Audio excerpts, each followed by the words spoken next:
누가복음 15장 11절에서 15절 말씀입니다. 또 이르시되 어떤 사람에게 두 아들이 있는데 그 둘째가 아버지에게 말하되 아버지여 재산 중에서 내게 돌아올 분깃을 내게 주소서 하는지라. 아버지가 그 살림을 각각 나눠 주었더니 그 후 며칠이 안 되어 둘째 아들이 재물을 다 모아 가지고 먼 나라에 가 거기서 허랑방탕하여 그 재산을 낭비하더니 다 없앤 후 그 나라에 크게 흉년이 들어 그가 비로소 궁핍한지라. 가서 그 나라 백성 중 한 사람에게 붙여 사니 그가 그를 들로 보내어 돼지를 치게 하였는데. 아멘. 할렐루야. 오늘은 말씀 날 떠나지 마. 박진영의 노래 제목이 아니고 날 떠나지 마. 한번 인사합시다. 날 떠나지 마. 이 말씀으로 우리가 은혜 받고 승리하며 돌아갑시다. 여러분, 그 미국에 가면 뉴욕에 센트럴 파크가 있습니다. 여기 가보신 분도 있고 아직 가보지도 못하신 분들이 있는데, 못 가본 분들을 위해서 제 그림을 한번 가져왔어요. 이 미국의 이 센트럴 파크가 뉴욕시의 맨하튼에 자리를 잡고 있거든요. 근데 우리나라 평수로는 약 100만 평이 넘습니다. 이게 굉장히 큰 땅인데, 이 공원을 관광객들이 연간 약 3,750만 명이 방문할 정도로 아주 유명한 이 장소가 되었어요. 그런데 이 센트럴 파크를 설계한 분이 계시거든요. 뉴욕 센트럴 파크를 설계한 이 프레드릭 로움 옴스테드라는 분이에요. 1822년에서 1903년에 설계 원칙을 만들고 이 센트럴 파크를 조성하게 됩니다. 그때의 이 프레드릭이 정치가 또한 많은 경제인들을 움직이는 단 한마디의 말이 있었어요. 지금 이곳에 공원을 만들지 않는다면 100년 후에는 이만한 크기의 정신병원이 들어설게 될 것이다. 그래서 반드시 공원을 만들어야 된다 해서 결국 센트럴 파크를 만들게 되었어요. 그래서 오늘날까지 이 센트럴 파크가 관광객들에게 꼭 가봐야 될 필수 장소가 됐거든요. 저도 한 거기 두세 번 가봤어요. 근데 뭐 그렇게 나는 이 옥정 호수공원이 더 좋은 것 같아요. 자, 그런데 이 프레드릭의 말을 우리가 조금 눈여겨볼 뜻이 있어요. 제가 이제 이 설교를 준비하면서 현대에 살아가는 우리 성도들이 하루를 눈뜨고 생활을 시작할 때 얼마나 마음가짐과 내 입에서 나오는 말이 은혜로운 말과 생각을 갖고 하루를 출발하는가. 그런데 대부분 우리가 하루를 생활하다 보면 제일 많이 쓰는 단어들이 뭐냐면 죽겠다, 그 다음에 미쳐버리겠다, 돌아버리겠다, 열받겠다, 짜증나겠다, 확 그냥 이런 말들을 많이 쓰는 걸 사실 부인할 수가 없거든요. 맞아요, 안 맞아요? 근데 이 센트럴 파크를 가지고 심리학자가 이렇게 말을 했어요. 공원을 짓지 않으면 정신병원을 짓게 될 것이다. 이것을 이렇게 사람에게 접목시켰어요. 당신들의 마음에 당신들의 영혼을 쉬게 할 수 있는 은혜의 센트럴 파크를 갖지 않으면 여러분들은 영적 정신병자가 될 것이다. 오늘날 사람들의 마음속에 쉼이 없어요. 여유가 없어요. 그래서 여러분들이 말하는 거예요. 지금 나의 상태를 뭐예요? 미쳐버리겠다고. 이미 내 마음속에는 정신병원을 짓고 있지 않나 생각해 봐야 하는 겁니다. 오늘 우리들의 마음속에 이 하나님이 주신 은혜의 공원을 조성해야 돼요. 이 교회가 다른 교회가 아니라 지치고 힘들고 소가리를 핥고 무거운 짐을 잦은 자들이 하나님의 전에 나와 쉼을 얻을 수 있는 은혜의 공원이 되기를 주의 이름으로 축원합니다. 자, 옆 사람 한번 인사하세요. 당신의 마음은 지금 공원이 조성되고 있나요? 한번 여쭤보세요.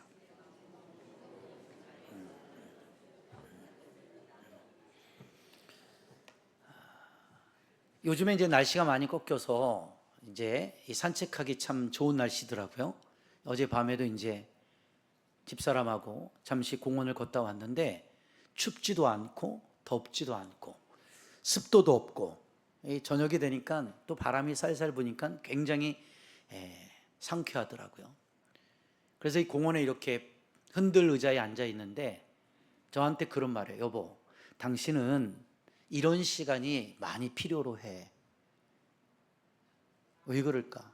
너무 쫓기면서 살다 보니까, 그렇죠? 목회에 쫓기고 또 여러 가지 일들에 쫓기고 많이 쫓기잖아요. 그러다 보니까 이런 데 앉아서 그냥 여유롭게 조용하게 세삭하고 또 성경도 보고 독서도 하는 그 시간이 당신을 치유하는 시간이 될 거야. 그런데 그 말을 듣는데, 야, 내가 너무 바쁘게 살았구나. 이런 은혜가 우리 주변에 있는데 뭐가 그렇게 바빠서, 뭐가 그렇게 힘들어서 그러한 조용함에, 그쵸? 이 평온함의 은혜를 체험하고 살지 못했을까? 이런 생각을 갖게 했어요.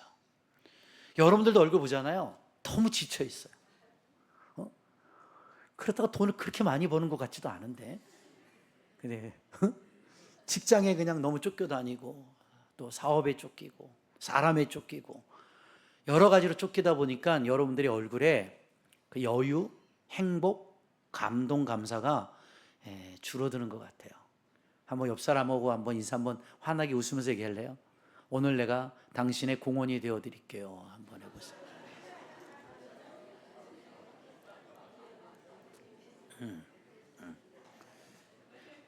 그랬더니 야, 저기 공원 가지 마. 야, 벌레만 들끓더라.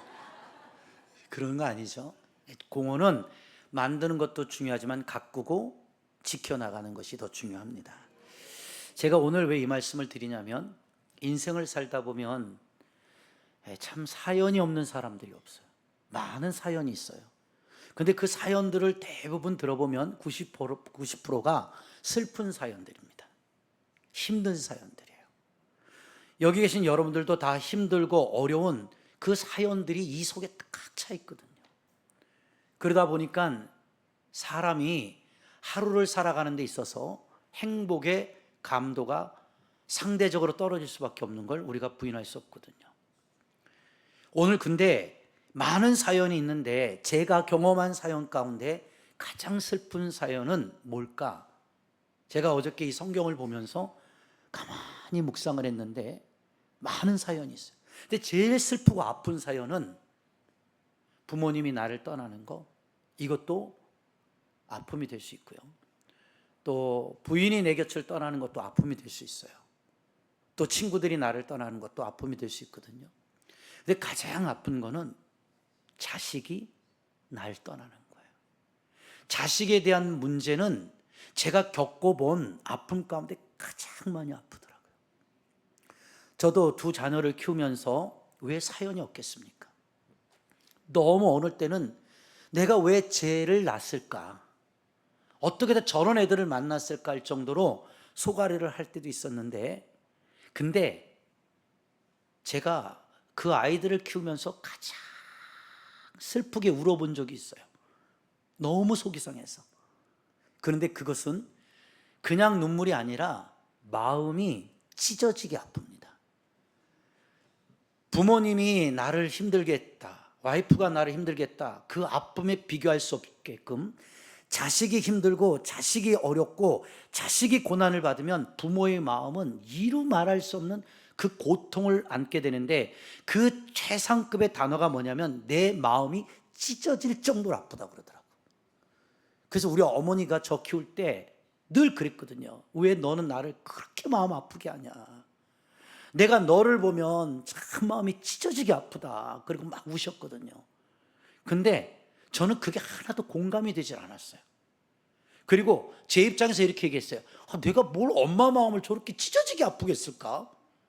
그런데 내가 엄마 미안해, 엄마 마음 아프게 했어, 이렇게 한마디라도 했으면은 어머니 마음이 치료가 좀 됐을 텐데, 나는 내 입장에서 잘못한 게 별로 없는 거야. 우리 엄마가 괜히 너무하도록 나를 이렇게 힘들게 하는 것 같아. 그래서 나는 거꾸로 얘기했어요. 엄마, 제발 그만해. 내 마음이 찢어지게 아파. 어? 그런데 이제 대화가 안 되니까 어머니가 그 말을 하더라고. 이놈아, 너도 이 다음에 커서 둘도 말고 셋도 말고 꼭 너 같은 새끼 낳아라. 우리 어른들이 그 말 많이 하시잖아요. 그런데 진짜 어쩌면요, 큰딸이 나랑 똑같이 나왔어요. 똑같이 나왔어요. 말하는 것도, 행동하는 것도, 사고관도, 움직이는 것도, 하물며 성격부터 DNA가 어쩌면 시도독지는 못한다고 하지만 98, 9%가 나랑 너무 똑같은 거예요. 그런데 참 좋은 점도 있고 나쁜 점도 있지만 그 자식을 키우다 보니까 그 자식이 어려움을 당하고 힘든 일을 당하니까 부모는요, 물론 본인도 힘들지만 부모는 그걸 바라보고 아무것도 해줄 수 없다라는 그런 무기력감에 빠질 때 굉장한 자괴감을 느끼고 이 가슴에 찢어지는 듯한 고통을 느끼게 되는 모습들이 있더라고요. 그래서 자식 이기는 부모 없다라고 어르신들이 얘기한 것 같아요.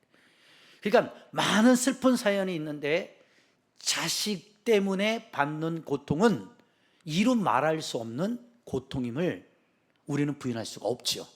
맞지요? 그렇죠? 지금 여러분 혹시 자식 때문에 고통당하시는 분 있습니까? 굉장히 힘들 겁니다. 저 남편 놈은 갈아버릴 수라도 있는데 자식은 갈아버릴 수도 없거든요. 우스갯소리로 하는 겁니다. 제가 왜 이 말씀을 드리냐면 오늘 본문의 사건이 돌아온 탕자에 대한 사건이잖아요. 이 아버지에게는 두 아들이 있었어요. 하나는 맏아들이고 이 두 번째 차남인 둘째 아들이 있었는데 맏아들은 그렇게 속을 썩이지를 않아요. 아버지 집에서 자기에게 맡겨주신 사명 또한 그런 사역을 충실히 이행하는 자였습니다. 그런데 이 둘째 아들은 약간 뭔가 좀 반항적인 심리가 있고 또 오늘에 주어진 그 행복에 대한 감사를 잊고 뭔가 새로운 세계를 도전하고 싶어하는 저항적 심리가 이 둘째 아들의 마음속에 있지 않았나 봐요. 우리가 자녀들을 키우다 보면 똑같이 이 둘째 아들의 마음을 갖는 경우가 있거든요. 어릴 때에는 엄마 아빠의 품이 좋고 가정의 품이 되게 좋아요. 행복합니다. 그래서 어딜 가도 엄마를 쫓아다니고 아빠를 쫓아다니고 같이 뭐 산책을 해도 애들이 쭈루루 쫓아다니고 하는데 이 아이들이 이제 나이를 먹고 머리가 크기 시작하면 부모를 쫓아다니는 걸 귀찮아합니다. 그리고 부모가 뭘 하자고 해도 이제 독립적 개체의 단계에 들어서게 되면 거절하게 되죠. 그래서 이제 부모들은 좀 섭섭해합니다. 그리고 그 아이들이 나이를 더 먹게 되면 이제 뭐라 그래요? 엄마, 저 좀 출가 좀 시켜주세요. 저 뭐 오피스텔을 하나 얻어주시든지 해서 좀 이제 혼자 살고 싶습니다 해서 부모를 떠나려고 하는 그런 제스처들을 굉장히 많이 하거든요. 부모의 입장에서 보면 아직도 내 자녀가 어리다고 생각하거든요. 그래서 야, 아직은 안 돼. 조금 더 부모하고 살다가 해. 근데 이것이 20살까지는 먹히는데 24, 25, 26 올라가면 거의 다 여기 젊은 친구들도 많지만 다 독립하기를 원하지 부모님에게 간섭받으며 살기를 원하는 자녀들은 진짜 한 명도 없을 거라고 난 봅니다. 그렇죠? 근데 그게 성경의 예언대로 너희들이 장성하면 부모를 떠나 가정을 이루고 독립하는 것이 마땅하다라고 성경은 가르쳐주고 있거든요. 그런데 물론 부부의 연을 맺어서 부모를 떠나고 행복과 축복 속에 독립적 개체가 된다는 건 중요한 일이지만 어머니 아버지의 눈으로 볼 때 아직 좀 부족한 부분이 많은 자식이 나가서 살겠다라고 했을 때 참 부모의 마음은 불편할 수밖에 없거든요. 우리 둘째 아들이 23살 땐가 4살 땐가 저한테 그래. 아버지, 왜? 저 다음 주부터 독립하겠습니다. 뭔 소리야? 친구하고 같이 살기로 하겠습니다. 그래? 나는 되게 고마웠어요. 그 친구가 집에 있으면 내가 불편해요. 아주 지저분하게 집을 다 엉망진창으로 만들어서 참 그 짐승 한 마리 데리고 산다는 게 어렵구나라고 느낄 만큼. 그래서 그래 잘 생각했다, 얼른 나가라. 그래서 저 의정부에 오피스텔을 친구하고 얻어서 1년 반을 혼자 살았어요. 그리고 나더니 1년 반 만에 두 손 들고 들어오면서 하는 말이, 아버지, 전 깨달았습니다. 뭔데? 집 나가면 개고생입니다. 그래서 빚만 져놓고 왔어요. 빚만. 그리고 한 6개월 7개월 또 지나니까 이제 부모님의 잔소리가 듣기 싫은 거예요. 왜 옷을 이렇게 벗어났냐, 먹은 거 서름질해놔, 언제까지 내가 네 시대바리를 들어야 되냐, 청소해라, 이런 게 듣기 싫은 거죠. 그러더니 7개월 만에, 아버지, 왜? 저 독립하겠습니다. 그래갖고 또 독립을 선언하고 또 나갔어요. 지금 이제 한 3년 돼 가는데 아직까지 안 들어오고 있습니다. 그런데 제가 우스갯소리를 했지만 자녀들의 심리는 할 수만 있다면 부모의 그늘에서 벗어나 혼자 독립하려고 하는 그런 자생적 심리가 있는 것 같아요. 그게 나쁜 것은 아닌데, 오늘 본문에 차남이 그랬단 말이에요. 매일같이 눈 뜨면 양치고, 그쵸? 목자로서 또 아버지 심부름이나 하고 허드렛 일을 하는, 이것이 반복되다 보니까 하루하루가 별로 재미없어요. 밑에 종들도 많아서 도련님 소리도 들어가며 오늘날로 금수저 같은 인생을 행복하게 사는 부러움의 대상이었지만, 이 둘째 차남은 그게 하루하루 눈 뜨는 게 별로 재미가 없는 거예요. 똑같은 일상생활의 반복. 그래서 그는 이제 둘째 아들이 아버지에게 제시를 하는 거죠. 아버지, 저 집 나가겠습니다. 독립하겠습니다. 그런데 이놈의 제안은 너무나도 말도 안 되는 제안이에요. 아버지 주실 유산 미리 땡겨 주십시오. 아니, 아버지가 죽지도 않았는데 미리 나에게 어차피 형하고 나하고 나눠서 줄 유산 미리 땡겨 주시면 제가 이거 가지고 가서 제 마음대로, 제 뜻대로 한번 살아보고 싶습니다. 그래서 아버지를 날마다 달달 볶아가지고 결국 아버지는 그 성화에 이기지 못하여 그래 유산의 일부를 떼어주는 거죠. 어마어마한 유산을 가지고 이 친구는 드디어 그 순간은 뭐예요? 세상 천하를 다 가진 것 같은 느낌을 받는 겁니다. 내가 이제 나가서 아버지의 그늘에서 벗어나 이제 잔소리 듣지 않고 내 꿈을 좀 펼쳐봐야겠다. 근데 보세요, 아직 성숙되지 않은 이 차남은 갑자기 많이 생긴 돈을 관리할 수 있는 능력도 없고요, 또 세상을 경험해 보지 못했기 때문에, 그 세상에 경험이 없기 때문에 어떻게 세상살이를 조율하며 살아야 되는지를 모르는 사람이었단 말이에요. 그러니 세상에 나가보니 어때요? 돈은 있겠다, 젊음은 있겠다, 주변에 세상 친구들이 엄청 좋은 친구들이 많은 거야.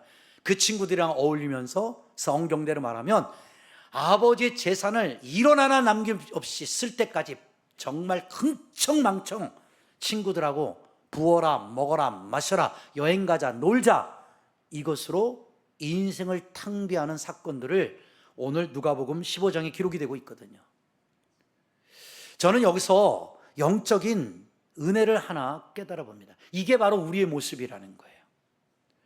때로는 여러분들 보세요, 교회를 다니던 신앙생활 하다 보면 뭐 이렇게 하지 말라는 제지가 많아요. 목사님도 그러죠, 부목사님들도 그렇죠, 전도사님도 그렇죠. 그것도 듣기 싫어 죽겠는데, 또 구역장님 만나니까 구역장님도 또 왜 예배 안 하냐고 그러죠, 왜 기도 안 하냐고 그러죠. 이 교회는 간섭하는 사람들이 너무 많아요. 너무 많아. 그게 싫어서 여러분 교회 안 다니는 사람 많거든요. 그게 탕자의 심리라고요. 차남의 심리라고. 여러분들에게 한번 여쭤볼게요.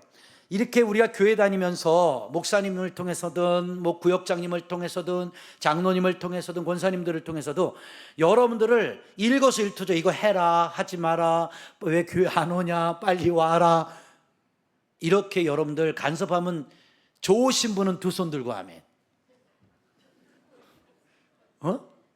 좋으세요? 그러면 나 진짜 너무 싫어, 그런 분들 간섭받는 거. 아니, 도대체 말도 안 하고 가만히들 있으면 나보고 어떠래, 내가 선택하라는 거예요? 그런데 솔직히 저부터 간섭받는 거 안 좋아합니다. 이제 아멘이 나오네. 간섭받는 거 싫어해요. 근데 여러분 그거 아세요?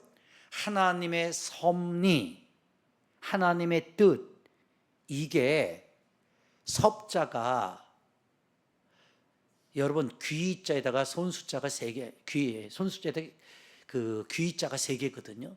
근데 그 섭자를 한자로 풀이하잖아요. 여러 가지 끼어들 섭도 있지만 간섭할 섭이에요.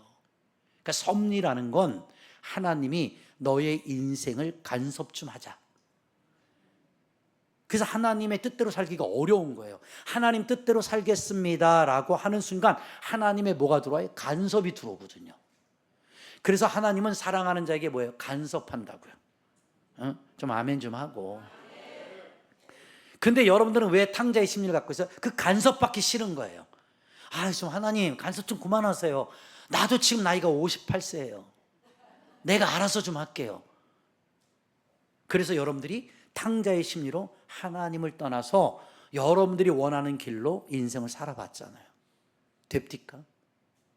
다 사연이 많다고 그랬잖아요. 결론 들어보면요, 아니요 목사님, 사업하시는 분들 간증 들어보면 자기가 원하는 사업, 자기가 원하는 길로 가서 성공도 거두는 것 같았는데 하나님이 버리지 않은 자는 간섭해서 어느 순간 그 부분이 다 무너져 버려요. 그리고 하나님을 거기서 만나게 되는 거예요. 그러니까 여러분들이 원하든 원치 않든 하나님의 간섭은 있다 없다? 있다는 거예요. 성경은 그렇게 말하더라고요. 하나님이 간섭하지 않은 자는 사생아예요. 고아란 말이에요. 부모가 있다면 아무리 나이 많은 자식이랄지라도 자꾸 어려울 때 무슨 일일 때 부모는 간섭을 하게 되어 있습니다. 하나님이 여러분을 사랑하시는 걸 믿습니까? 그래서 여러분을 간섭하는 거예요.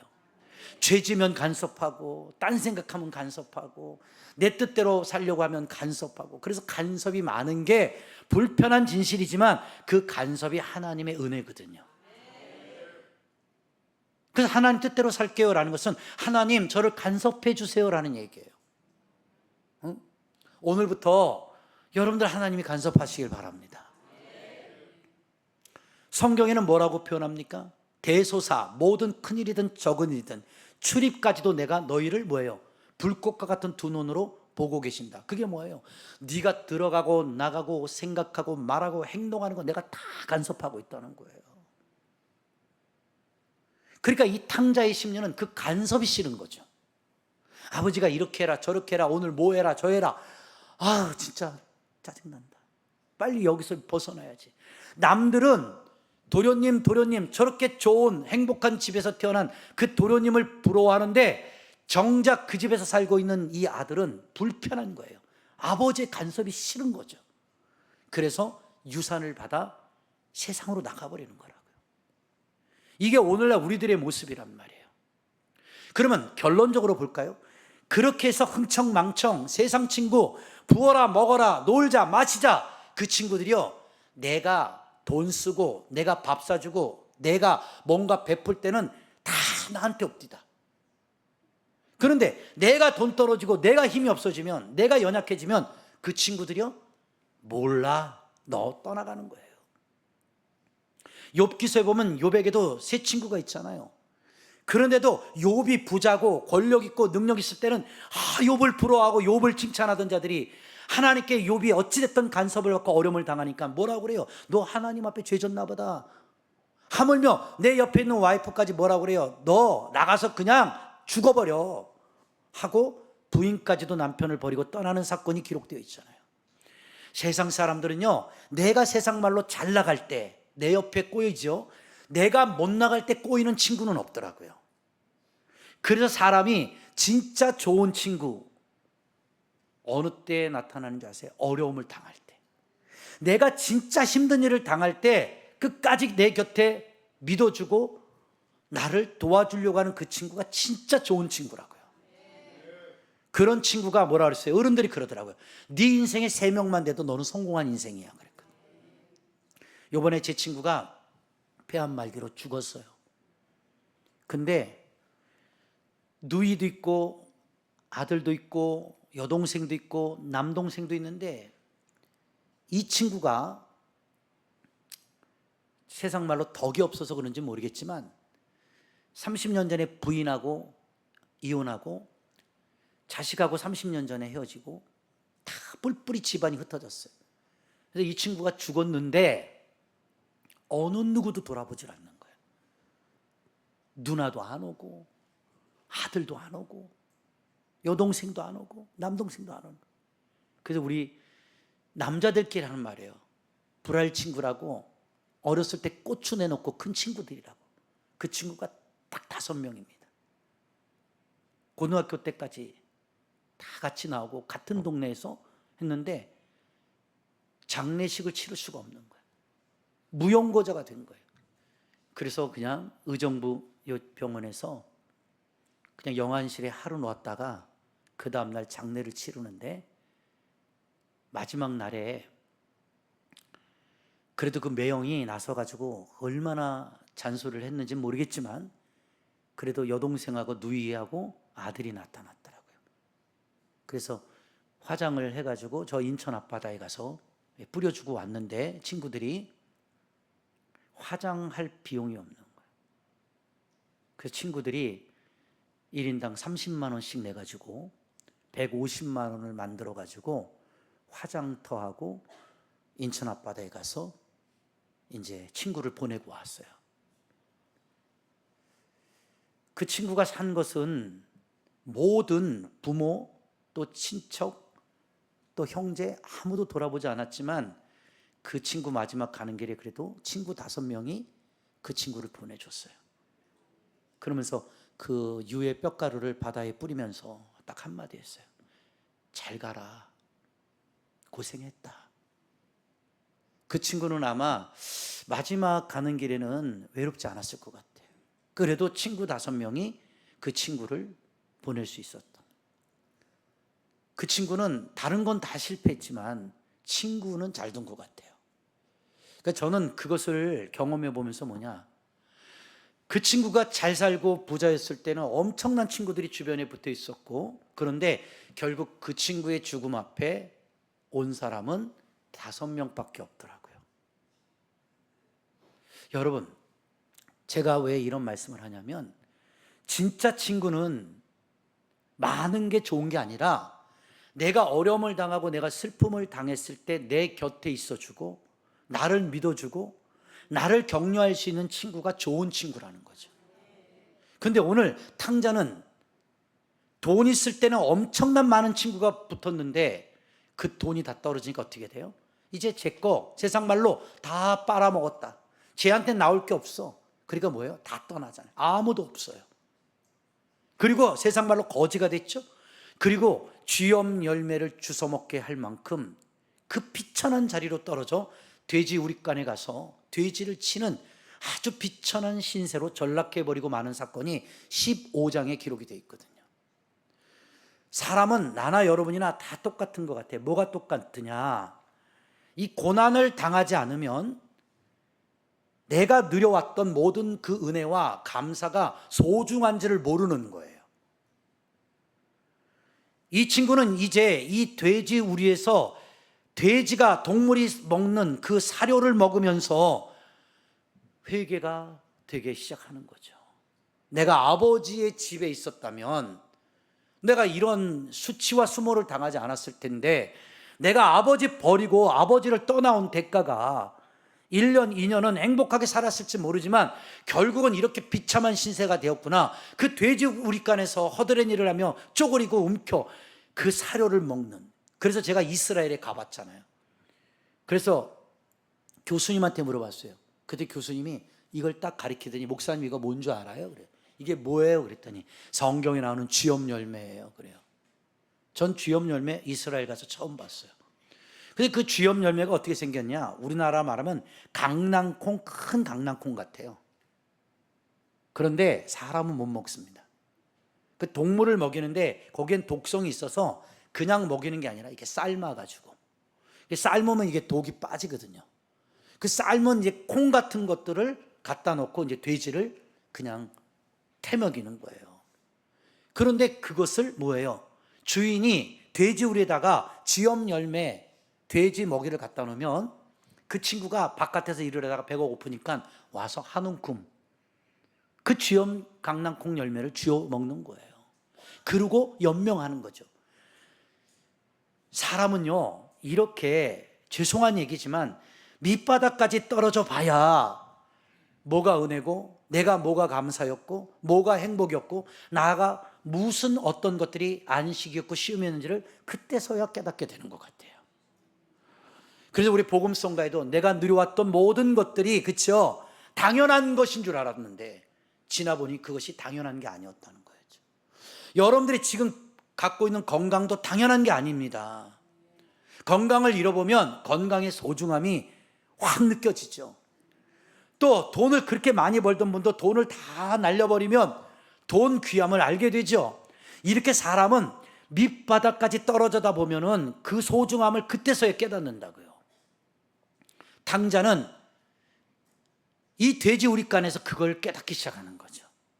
그리고 눈물로 회개하는 시간을 하나님께 갖게 되는 겁니다.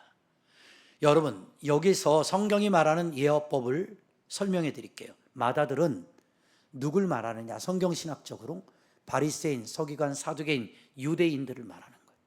이게 마다들입니다. 하나님이 값없이 택하신 백성들. 둘째 아들은 뭐예요? 이방인 우리를 상징하는 겁니다. 그래서 우리는 아버지의 은혜를 몰라요. 그런데 이 이방인과 같은 우리들의 자세 속에 우리가 하나님을 잃어버리고 하나님을 떠나서 내 멋대로 살던 나의 삶 속에 이 쥐염 열매를 먹어야 되는 그런 극한 상황이 원하든 원치 않든 우리들의 인생에 찾아올 때가 있거든요. 근데 그게 실패고 망한 것이 아니라 그 실패, 망했다라는 그 사건 앞에 우리가 깨닫는 건 하나님을 만날 수 있는 기회를 하나님이 주셨다라는 거예요. 믿습니까? 그러니까 여러분들은 거꾸로 해석을 하셔야 돼요. 나에게 원하지 않는 이 어려움이 찾아올 때 나는 이제 끝났다, 망했다, 이것이 아니라 내가 하나님께로 돌아갈 수 있는 기회를 하나님이 지금 나에게 사인을 보내고 계시는 거구나.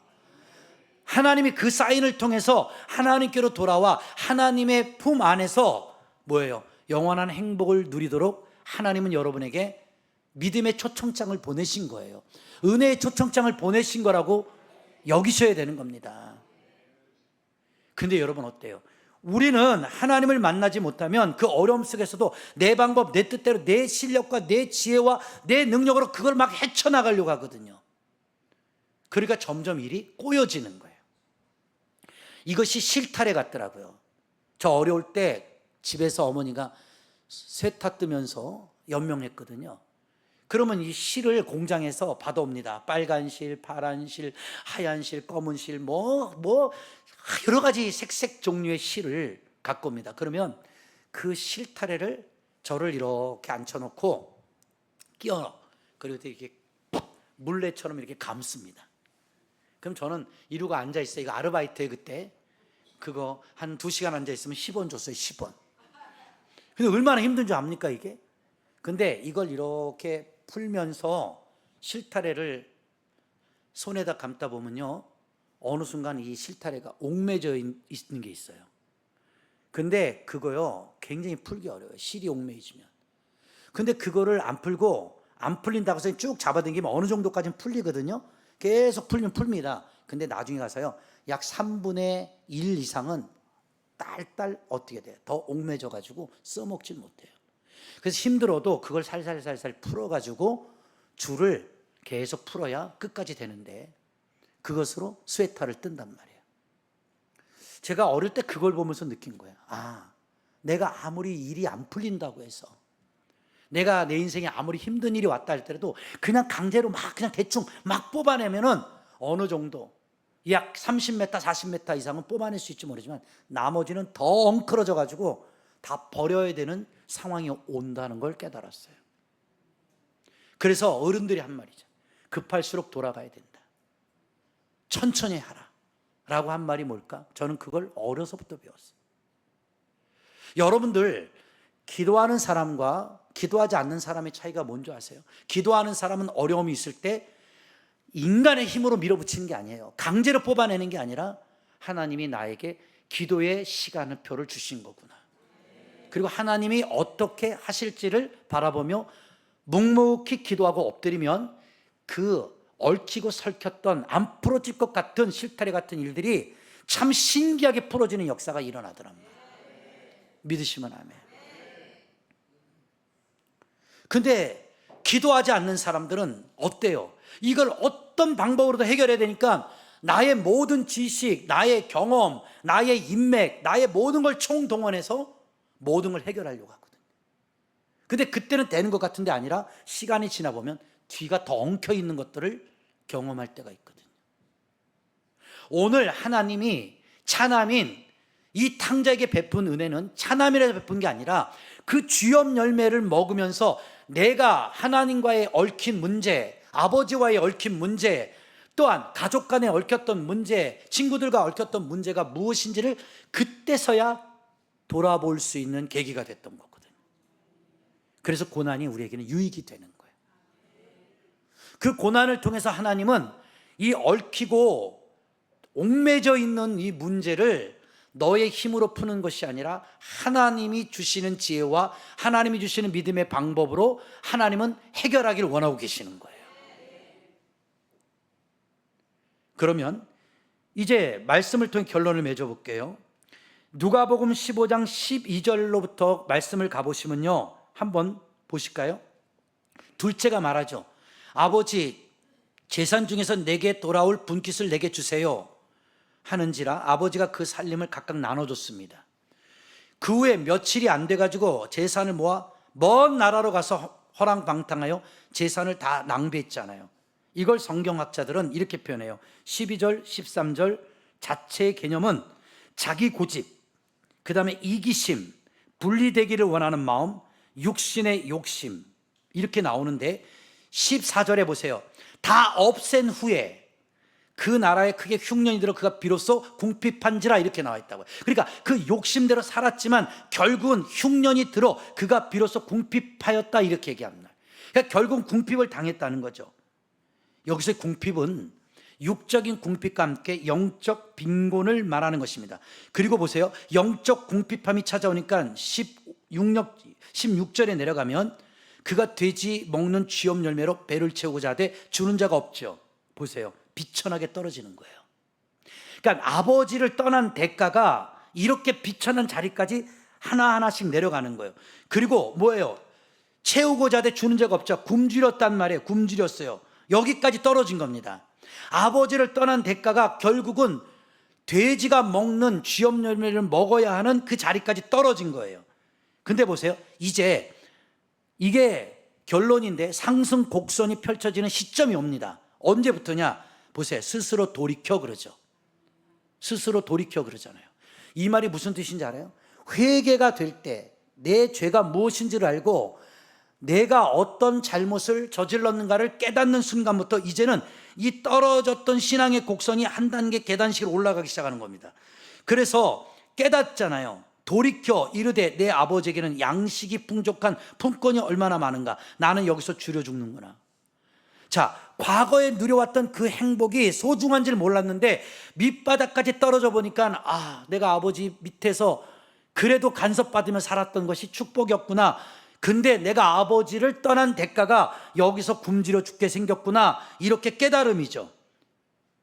그 다음에 18절에 뭐예요? 결단이 일어납니다. 내가 일어나 아버지께 가서 이르기를 아버지여 내가 하늘과 아버지께 죄를 지었사오니 이걸 고백해야겠다. 이 결심을 갖게 되는 것입니다. 오늘 저와 여러분이 밑바닥까지 떨어졌을 때 계속 떨어지는 게 아니에요. 제가 오늘 마지막 여러분에게 설명하는 포인트가 뭐냐면 떨어질 만큼 떨어져 봤단 말이에요. 그러면 여기서 떨어지는 것을 끝내는 것이 아니라 하나님 안에서 회복하여 올라가야 된단 말이에요. 그럼 그 첫 단계가 뭐라고요? 깨닫는 거라고요. 회개하는 거라고.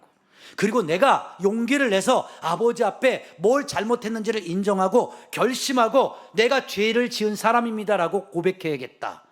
오늘 결심을 하는 거죠. 그리고 18절에 회개의 역사를 통하여 19절에 보세요. 지금부터는 아버지 아들의 일컬음을 받지 못한다. 나를 품꾼의 하나로 보소서라고 하죠. 뭐예요? 아버지께로 돌아간 겁니다. 아버지께로 돌아가서 결심만 한 게 아니라 그 결심을 갖고 아버지께로 돌아가 아버지 잘못했습니다. 내가 지은 죄를 압니다. 그러나 이제 이것을 내가 더 이상 아들의 권세를 내세울 만큼 아버지 앞에 큰 죄를 졌습니다.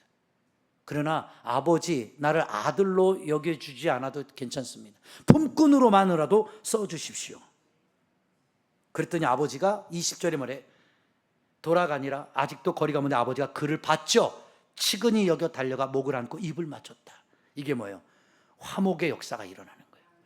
이것이 성경의 15장 12절로부터 24절까지의 모든 관계는 하나님 아버지를 떠났던 인간의 탕자의 모습인 우리가 깨닫고 회개하고 하나님께로 돌아가 죄를 고백함으로 인하여 아들의 권세가 회복되어지는 사건을 15장 전체에 담고 있단 말이에요. 이것이 2000년 전 탕자의 비유를 통해서 우리에게 주시는 게 뭐냐면, 요한복음 1장에 뭐라 그래요? 영접하는 자, 곧 그 이름을 믿는 자들에게는 하나님의 자녀가 되는 권세를 주신다고 그랬죠. 그러니까 하나님의 권세를 우리가 회복하려면 이 단계를 똑같이 걸치는 거예요. 그리고 났더니 아버지가 뭐예요? 목을 안고 입을 맞췄죠. 21절로 아들이 이르되 아버지, 내가 하늘과 아버지께 죄를 지었습니다. 지금부터는 아버지 아들 일컬음을 감당치 못하겠다. 계속 회개가 나오잖아요. 깨달음의 고백이 나와요. 그랬더니 아버지가 종들에게 이르되 제일 좋은 옷을 내어다가 입히고 손에 가락지를 끼우고 발에 신발을 신겨라. 이제 뭐예요? 아들의 위치를 회복시켜 주시는 겁니다. 믿으시면 아멘. 하나님 앞에 여러분 오늘 다른 것 없어요. 우리가 하나님 없이 방자하게 살았던 것, 교만하게 살았던 걸 인정하고 하나님 앞에 낮아지면 하나님은 여러분들 절대 외면하지 않으시고요, 새 옷을 입히시고 가락지를 끼워주는 아들의 권세를 회복하는 역사가 너희들에게 선물로 주어질 것임을 탕자의 비유를 통해 주시는 거예요. 그러니까 우리는 그래서 하나님의 자녀가 되는 권세를 받은 거예요. 그래서 이제는 이 더러웠던, 그렇죠, 누더기 같은 옷을 벗어버리고 새 옷을 입죠. 그리고 뭐예요? 끝나는 게 아니죠. 살찐 송아지를 끌어다가 잡으라. 우리가 먹고 뭐예요? 즐기자 그러죠. 보세요. 하나님 아버지는요, 한 사람이 들어오잖아요, 이렇게 기뻐하시는 거예요. 그래서 우리가 11월 셋째 주에 새신자 전도 축제 하는 거예요. 100명을 초대해도 우리가 생각한 거 외로 100명이 다 하나님을 섬기면 얼마나 좋겠어요. 그렇지 않아요. 그런데 한 영혼이라도 아버지께로 돌아온다면 그것이 영적 축제가 되는 것이죠. 한 영혼이 뭐보다 귀하다? 천하보다 귀하다. 그러니까 여러분들은 그 한 영혼을 살리기 위해서 애쓰시는 주님의 마음이 탕자의 비유를 통해 주시는 사건임을 알아야 하는 겁니다. 그 은혜가 있었기 때문에 저와 여러분들도 옛날에 다 탕자였는데 지금 아버지의 권세를 위임받아서 자녀가 되는 권세를 얻고 이렇게 하나님 앞에 예배하고 살아갈 수 있는 은혜를 주신 거예요. 얼마나 감사합니까? 그러니까 더 이상 여러분 방황하지 마세요. 아버지 떠나야 오늘 본문을 통해 배운 것처럼 밑바닥까지 갈 수밖에 없어요. 갈 수밖에 없다. 그렇죠? 근데 밑바닥에 간 것이 실패가 아니라 그 밑바닥을 사람은 한번 쳐봐야 아버지의 품이 얼마나 중요한지를 깨닫게 되는 거예요. 그렇다면 오늘 이 말씀을 통해서 여러분에게 마지막 권고하는 게 뭐냐면, 꼭 밑바닥을 쳐야 아버지께로 돌아가야 됩니까? 난 그러고 싶지 않아요. 밑바닥 치지 말고 아버지 집에 거할 때 이것이 만족함을 알고 그냥 행복하게 사세요. 왜 꼭 바닥을 쳐야만 아버지의 은혜를 깨달으려고 합니까? 그래요, 안 그래요? 맞죠? 그래서 저와 여러분은 하나님 앞에서 지금 이렇게 예배하고 내가 섬길 수 있는 교회가 있다는 게 감사하고, 내가 같이 이렇게 영적인 은혜 생활을 나눌 수 있는 믿음의 친구들이 있다는 것이 얼마나 고맙고 행복한지를 알아야 되는. 그러면 여러분 저 먼 나라로 갈 마음이 있어요, 없어요? 예? 가고 싶은 분들은 한번 갔다 와보세요, 탕자처럼. 그러나 그런 것을 체험하고 깨닫는 것보다는 이런 말씀의 예화법을 통해서, 비유법을 통해서 하나님께서 가르쳐주는 영적 지혜를 얻는 모든 교우들이 좀 됐으면 좋겠어요. 이제 다 끝났습니다. 손잡고 인사하세요. 주님을 떠나지 마세요. 날 떠나지 마세요. 그게 주님이 뭐예요? 내게로 오라 그런 거죠. 떠난 자들아 내게로 와라. 수고하고 무거운 짐진 자들아 다 내게로 오라. 내가 너희를 편히 쉬게 하리라. 그러니까 주님 만나서 여러분 그 삶의 고난의 보따리를 좀 다 내려놓고 승리하는 여러분이 꼭 되시기를 주의 이름으로 권면하고 축복합니다.